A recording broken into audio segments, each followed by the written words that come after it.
ఓం నమో నారాయణాయ. గజేంద్రుడు ఈ స్తోత్రాన్ని ప్రార్థించినప్పుడు శ్రీ మహావిష్ణువు ఏనుగుల రారాజు అయినటువంటి గజేంద్రుని మొసలి బారి నుండి రక్షించాడు. ఈ మహాశక్తివంతమైన స్తోత్రాన్ని ధనుర్మాసంలో చదవటం లేదా వినటం వల్ల మన జీవితంలో ఎలాంటి ఇబ్బందులు ఎదురైనా ఆ శ్రీహరి కాపాడుతాడని నమ్మి ఒక్కసారి అయినా విందామా మరి.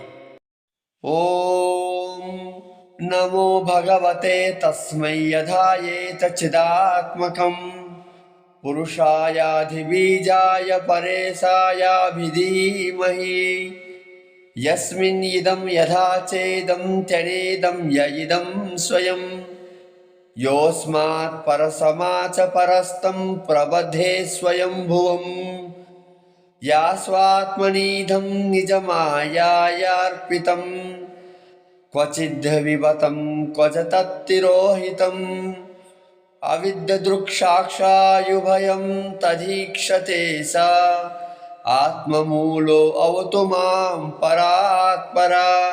కాలేన పంచత్వమిధేషు కృష్ణాశు లోకేషు పాలేషు చ సర్వహేతుషు తమస్తథా ఆసీద్ గహనం గభీరం యస్తచ్చ పరేభి విరాజతే విభో.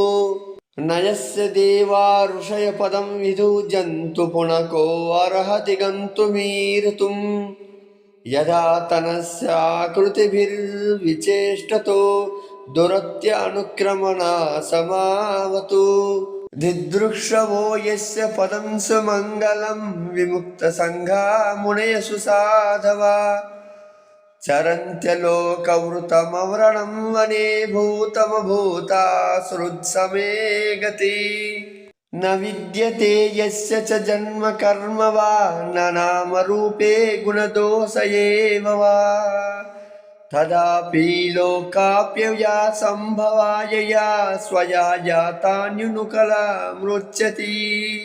తస్మై నామ పరేశాయ బ్రాహ్మణే అనాథశక్తియే ఆరోప్య రూపాయ నామాచర్య కర్మణే నమాత్మ ప్రదీపాయ సాక్షిణే పరమాత్మనే నమో గిరా విధూరాయ మానసచేతసామపి సాధ్వేన ప్రతిలభ్యాయ నైష్కర్ణ్యేన విపర్చిత నామ కైవల్యనాథాయ నిర్వాణ సుఖ సంవిధే నామ సంతాయ ఘోరాయ మూఢాయ గుణధర్మిణే నిర్విశేషాయ సంజ్ఞాయ నమో జ్ఞానగణాయ చ క్షేత్రజ్ఞాయ నమస్తోభ్యం సర్వాధ్యక్షాయ సాక్షిణే పురుషాయాత్మమూలాయ మూల ప్రకృతయే నమః.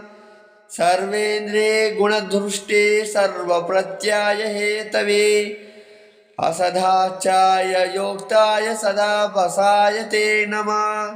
నమో నమస్తే అఖిల కారణాయ నిష్కారణాయ అద్భుత కారణాయ సర్వాగమామ్నాయ మహార్ణవాయ నమో అపవర్గాయ పరాయణాయ గుణరానిచ్చన్న చిదూష్మపాయ తజ్ఞోభ విస్ఫూర్జిత మానసాయ నైసర్గ్యభావేన వివర్జితాగమ స్వయం ప్రకాశాయ నమస్కరోమి.